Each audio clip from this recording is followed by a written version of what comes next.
ഇന്ന് ചെയ്യാൻ പോകുന്നത് വെജിറ്റേറിയൻ റെസിപ്പി. ആദ്യമേ ജാമി എടുക്കുമ്പോൾ എല്ലാവരും വിചാരിക്കും ഞാൻ നോൺ വെജിറ്റേറിയൻ ചെയ്യാൻ പോകാമെന്ന്. ഇല്ല, ഇപ്രാവശ്യം ഞാൻ എന്തായാലും വെജിറ്റേറിയൻ കാര്യം ഭയങ്കരമായിട്ട് ഗവനിച്ചിട്ടേ ഉള്ളൂ കാര്യം. ഇന്ന് നമ്മളിവിടെ ചെയ്യാൻ പോകുന്നത് മഷ്റൂം പാലക് കോഫ്ത കറിയാണ് ചെയ്യാൻ പോകുന്നത്. കോഫ്ത ബേസിക്കലി നമ്മൾ മലയാളികൾക്ക് ഇച്ചിരി അങ്ങോട്ട് ഇഷ്ടപ്പെടുകയല്ല. പക്ഷേ ഇന്ന് ഞാൻ പക്ക ആയിട്ട് ഒരു നോർത്ത് ഇന്ത്യൻ സ്റ്റൈലാണ് കോഫ്ത ചെയ്യുന്നത്. കോഫ്ത ബേസിക്കലി അവിടെ നിന്നാണെന്ന് തോന്നുന്നു. നമ്മളധികം ഉണ്ടാക്കുകയല്ല. ചിലർക്കാണെങ്കിൽ കോഫ്ത എന്ന് പറയുന്നത് ഇതിനകത്ത് ചേർത്തേക്കുന്ന ഇൻഗ്രീഡിയൻ്റ് എന്ന് പറഞ്ഞാൽ പാലക്കും ഉരുളക്കിഴങ്ങും കൂടിയാണ് ചേർത്തേക്കുന്നത്. ആ ഇൻഗ്രീഡിയൻറ്റ് ചേർക്കണ്ടെന്നുണ്ടെങ്കിൽ വേറെ എന്നതേലും ഇപ്പം മഷ്റൂം ഇത് എല്ലാം ചേർക്കാം. മഷ്റൂമും പനീറും ചേർക്കാം. പാലക്കിൻ്റെ ചൊവ്വ ചിലർക്ക് ഇഷ്ടപ്പെടുകയില്ല. പക്ഷേ ഞാനിവിടെ ഹെൽത്തും കൂടെ കൺസിഡർ ചെയ്തേച്ചാന്നു പാലക്ക് ഇതിനകത്ത് ചേർത്ത്. ഇതിന് വേണ്ടിയ കാര്യങ്ങൾ എന്നാന്ന് വെച്ചാൽ ആദ്യം തന്നെ നെയ്യാണ് വേണ്ടേ, കുറച്ച് ഇഞ്ചിയും വെളുത്തുള്ളിയുടെയും പേസ്റ്റ്, സവാള കുഞ്ഞായിട്ട് അരിഞ്ഞത്, പിന്നെ വേണ്ടിയത് കുറച്ച് ടൊമാറ്റോ, കുറച്ച് മഞ്ഞൾപ്പൊടി, കുറച്ച് കുരുമുളക് പൊടി, ഇച്ചിരി മല്ലിപ്പൊടി, കുറച്ച് ഗരം മസാല, ഇച്ചിരി ഉപ്പ്. ഇതാണ് ഞാൻ ഞാൻ ഉണ്ടാക്കിയ കോഫ്ത എന്ന് പറയുന്നത്. ഇതിൻ്റെ അകത്ത് എന്നൊക്കെയാണ് ചേർത്തേക്കുന്നതെന്ന് വെച്ചാൽ കുറച്ച് പാലക്ക്, ഇച്ചിരി മഷ്റൂം, പിന്നെ കുറച്ച് പുഴുങ്ങിയ ഉരുളക്കിഴങ്ങ്, ഉപ്പ്, കുരുമുളക്, ഇത്രയും ഇട്ടേച്ച് ഇതെല്ലാം വേവിച്ചതാണ്.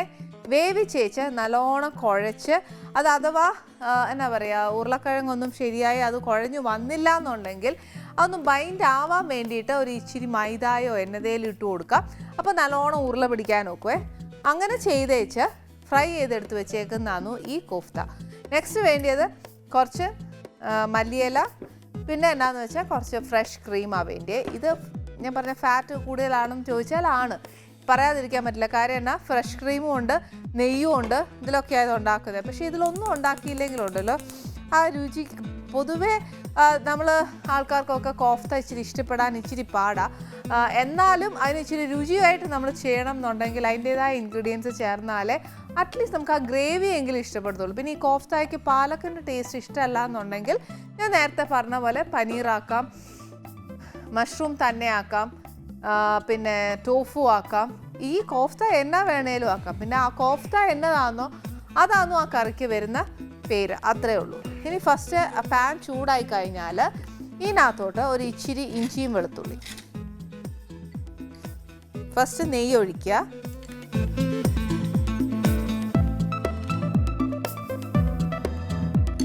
നെയ്യ് ഒഴിച്ചേച്ച് നെയ്യ് വേണ്ടാന്നുണ്ടെങ്കിൽ നമുക്കൊരു കാര്യം ചെയ്യാം, ബട്ടർ ഉപയോഗിക്കാം. അതും വേണ്ടാന്നുണ്ടെങ്കിൽ വെജിറ്റബിൾ ഓയിൽ ഉപയോഗിച്ചാൽ മതി. ഇതിനകത്തോട്ട് ഒരു ഇച്ചിരി ഇഞ്ചിയും വെളുത്തുള്ളിയുടെയും പേസ്റ്റ്. ഗ്രേവിക്ക് ഒത്തിരി അങ്ങോട്ട് ചേർക്കണ്ട, ഇറച്ചി മീനെയും പോലെയല്ല, ഒരു ഇച്ചിരി ചേർത്താൽ മതി.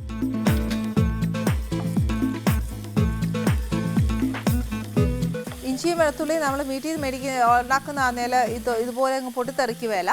വെളിയിൽ നിന്ന് മേടിക്കുന്നതാണെങ്കിൽ അത് ഇച്ചിരി ആ ഒരു വെള്ളത്തിൻ്റെ കണ്ടൻറ് ഉള്ളതുകൊണ്ടാണ് അതിങ്ങനെ പൊട്ടിത്തെറിക്കുന്നത്. മാത്രമല്ല അത് എപ്പോഴും ഞാൻ പറയുന്ന കൂട്ട് നല്ലോണം മൂപ്പിക്കണം. മൂപ്പിച്ചില്ലെന്നുണ്ടെങ്കിൽ അതിനൊരു ചൊവ്വ വരുവേ.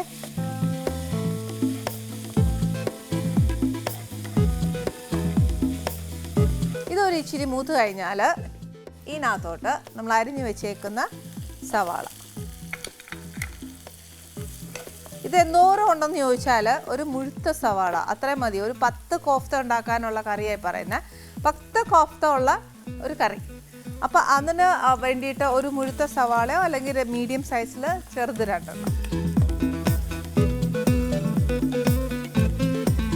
ഇതൊക്കെ നല്ല അസലായിട്ട് മൂക്കണം. മൂത്തില്ല എന്നുണ്ടെങ്കിൽ ഇതിൻ്റെ എല്ലാം ഒരു ചുവ നല്ലോണം വരും. അതുകൊണ്ട് ഇതൊക്കെ ഇച്ചിരി ബ്രൗൺ ആവണം. ബ്രൗൺ എന്ന് പറഞ്ഞാൽ അങ്ങ് ബ്രൗൺ ആവാനല്ല, ഉള്ളി ഒന്ന് വെന്ത് ഒരു ഇച്ചിരി മൊരിഞ്ഞു തുടങ്ങണം. ഇതൊന്ന് ഇച്ചിരി വേഗമാകാൻ നമ്മൾ ചെയ്യുന്ന പോലെ സ്ഥിരം ടിപ്പാണ് ഒരു ഇച്ചിരി ഉപ്പ് ഇട്ട് കൊടുക്കുക.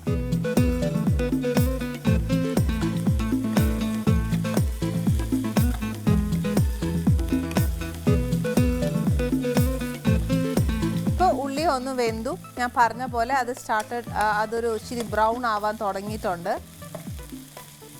ഇനിയാന്നു ഇതിനകത്തോട്ട് ബാക്കി, അതായത് നമ്മുടെ ടൊമാറ്റോ ചേർക്കാൻ പോവുക. ഈ ടൊമാറ്റോ എന്ന് പറയുമ്പോൾ അതിൻ്റെ ആ വെള്ളത്തിൻ്റെ അംശം എല്ലാം ഇതിനകത്ത് നിന്ന് പോണേ.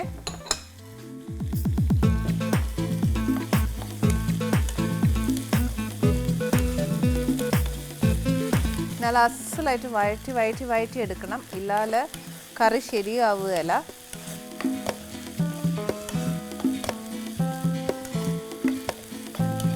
ഈ ശരിക്കും പറഞ്ഞാൽ നമുക്ക് ക്ഷമയൊക്കെ ഒക്കാത്തതുകൊണ്ടാണ് നമ്മൾ അധികം വഴറ്റാത്തടത്തോളം കാലം അതിന് ആ ഒരു എന്നാ പൂർണ്ണത കിട്ടുകയില്ല എന്നുണ്ടെങ്കിൽ അതുകൊണ്ടൊക്കെ തന്നെയാണ് നമുക്ക് ആ കോഫ്തയുടെ കറി പിടിക്കത്തില്ല നമുക്ക്. അതുകൊണ്ട് എന്നാ ചെയ്യണം, നല്ല അസലായിട്ട് വഴറ്റിയേച്ച് നല്ല രീതിയിൽ വെക്കുവാണെങ്കിൽ കോഫ്തയൊക്കെ ശരിക്കും ഒരു ഇറച്ചിക്കറി കൂട്ടൊക്കെ ഇരിക്കുന്നത്.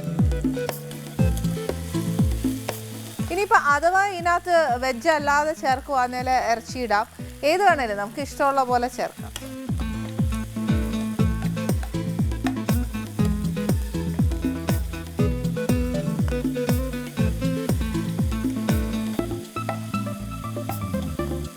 ടൊമാറ്റോ നല്ല മാഷായിട്ട് വരണം, അതിൻ്റെ തൊലി മാത്രമേ കാണത്തുള്ളൂ.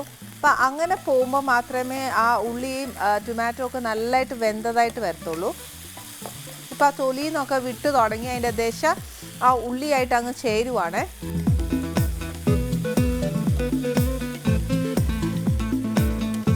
ഈ സമയത്ത് എന്ന് പറഞ്ഞാൽ ആ എന്താ പറയുക, ടൊമാറ്റോ എല്ലാം നല്ല മാഷായി ആ കറിയുമായിട്ട് ഗ്രേവിയായിട്ട് ചേർന്ന് തുടങ്ങുക. അന്നേരം ഒരു ഇച്ചിരി മഞ്ഞൾപ്പൊടി, കുറച്ച് കുരുമുളക് പൊടി,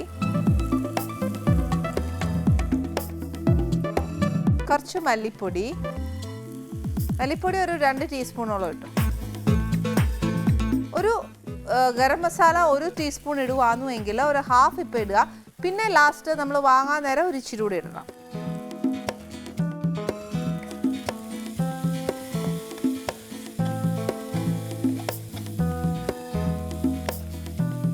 ഈ പൊടി നല്ലതായിട്ടൊന്ന് വേവണം. അധികം നേരം എടുക്കുകയല്ല, എന്നാലും ഒരു ഇച്ചിരി സമയം, അതായത് ആ പൊടിയുടെ ഒരു പച്ചച്ചോവയൊക്കെ ഒന്ന് മാറിയേച്ച് ഓഫ് ചെയ്യാം.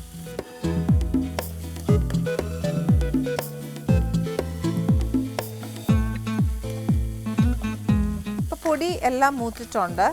ഇതെന്നാ ചെയ്യണം, ഞങ്ങൾ ഓഫ് ചെയ്തേച്ച് നല്ല ആറിയതിന് ശേഷം മിക്സിയിൽ നല്ല പേസ്റ്റ് പരുവത്തിന് അരച്ചെടുക്കണം.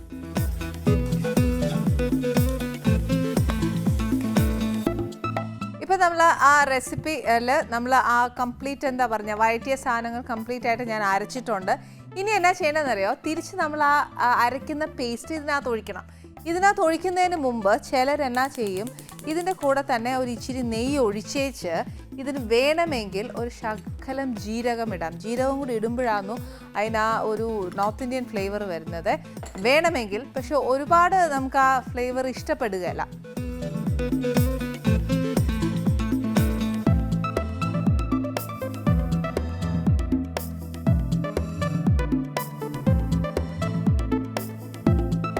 ബട്ടർ ഇടണമെങ്കിൽ അങ്ങനെ ചെയ്യാം, ഇത് നമ്മുടെ ഇഷ്ടമാണ്. പക്ഷെ നമ്മൾ ആദ്യം നെയ്യെ തുടങ്ങിയോണ്ട് പിന്നെ ആ ഒരു യൂണിഫോമിറ്റി വരുന്നതാണ് നല്ലേ.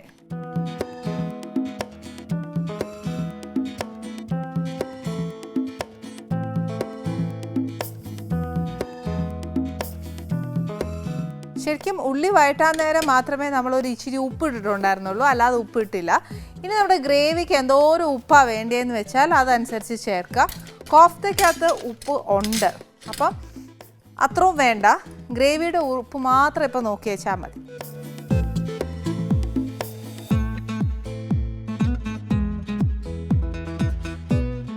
എല്ലാം വഴറ്റിയതൊക്കെയാണ്, അന്നേരം പിന്നെ ഒരുപാട് തിളച്ചങ്ങ് വേവാനായിട്ടൊന്നുമില്ല. ഒന്ന് തിളച്ച് കഴിഞ്ഞാൽ നമ്മൾ ഈ വറുത്ത് വെച്ചേക്കുന്ന കോഫ്ത ഇതിനകത്തോട്ട് ഇടണം.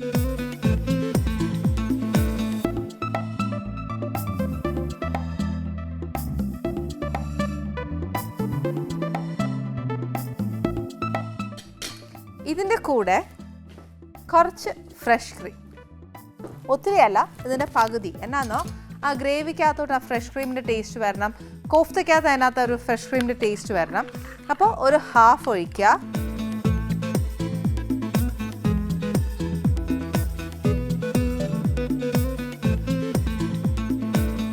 ഇനി നമുക്ക് ഗ്രേവി എത്രയാണ് നമുക്ക് വേണ്ടതെന്ന് വെച്ചാൽ അത് കണക്കാക്കി നമ്മൾ ക്രീം ഉണ്ടെങ്കിൽ ക്രീം ഒഴിക്കുക, അല്ലെങ്കിൽ ഇച്ചിരി വെള്ളം ഒഴിച്ചാൽ മതി.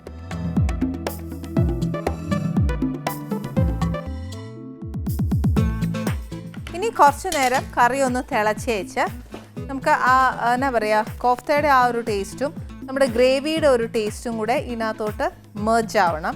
അപ്പം അതിൻ്റെ ഒരു സമയം ഇതിന് കൊടുക്കുക. ഈ സമയത്താണ് ഞാൻ പറഞ്ഞത് കുറച്ച് മസാലയും കൂടെ ബാക്കി 1 ടീസ്പൂൺ ആണെങ്കിൽ ബാക്കി ആദ്യം നമ്മൾ ഹാഫ് ചേർത്തു, പിന്നെ ഇനിയിപ്പോൾ ഒരു കുറച്ച് ഹാഫ് കൂടി.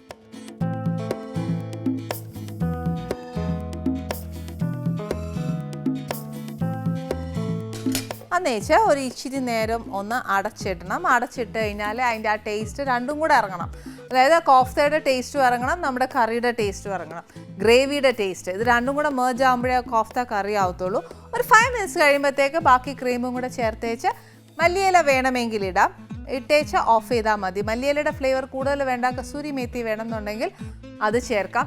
ഏത് വേണമെങ്കിലും നമുക്ക് ഏറ്റവും കൂടുതൽ ഫ്ലേവർ ഇഷ്ടം ഏതാണെന്ന് തോന്നിയാൽ കഴിഞ്ഞാൽ അത് ചേർത്തേച്ചാൽ മതി. ഇവിടെ ഇപ്പോൾ ഒരു 5 മിനിറ്റ്സ്. ഇതൊരു 5 മിനിറ്റ്സ് കഴിയുമ്പോൾ എന്നാ ചെയ്യേണ്ടത് വെച്ചാൽ ഇത് എല്ലാം ആ ഒരു എന്താ പറയുക മഷ്റൂമിൻ്റെ ആ ഒരു കോഫ്തയും എല്ലാം നമ്മുടെ ഗ്രേവിയിൽ നല്ലതായിട്ട് പിടിക്കും. എരിവ് മാത്രം ഒരു ഇച്ചിരി കുറവാണെന്ന് തോന്നിയാൽ അഥവാ വേണമെന്ന് തോന്നിയാൽ ഇതിൻ്റെ ഇടയിൽ ഒരു ഇച്ചിരി പച്ചമുളക് അരിഞ്ഞൊന്ന് വഴറ്റിയിടുന്നതുകൊണ്ട് കുഴപ്പമൊന്നുമില്ല. പക്ഷെ അതും നെയ്യിലിടുന്ന ഏറ്റവും നല്ലത്. ഇനി എന്നാ ചെയ്യാൻ പോകുന്നത്, ഞാനിത് വാങ്ങാൻ പോവാ. അപ്പോൾ ബാക്കി ക്രീമും കൂടെ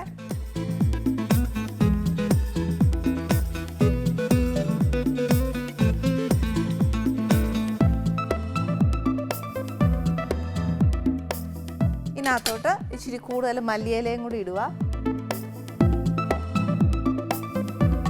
കസൂരി മേത്തി വേണമെങ്കിൽ ഇടാം, ഇല്ലെങ്കിൽ വേണ്ട. അതും കൂടി ഇടുമ്പോൾ ഒരു നല്ല മണം വരും. ഇത്രേ ഉള്ളൂ നമ്മുടെ പാലക് മഷ്റൂം കോഫ്ത കറി. വേറെ പ്രത്യേകിച്ച് കറികളോ ഇതിൻ്റെ കൂടെ കഴിക്കാൻ പറ്റുന്ന വെച്ചാൽ ചപ്പാത്തിയാണ് നല്ലതാ, പൂരി നല്ലതാ. നല്ല ചൂട് പൂരിയും ഇതൊക്കെ കഴിക്കുവാണെങ്കിൽ നല്ല ടേസ്റ്റാണ്. പിന്നെ കോഫ്ത നമ്മുടെ മലയാളികൾക്ക് ബേസിക്കലി പെട്ടെന്ന് അങ്ങോട്ട് ഇഷ്ടപ്പെടുകയില്ല. പക്ഷേ അത് ആ ക്ഷമയോടുകൂടി ആ കറി വെക്കുകയാണെങ്കിൽ സത്യം പറയാമല്ലോ ഇറച്ചിക്കറിയെക്കാട്ടും നല്ലൊരു ടേസ്റ്റി ഡിഷായത്.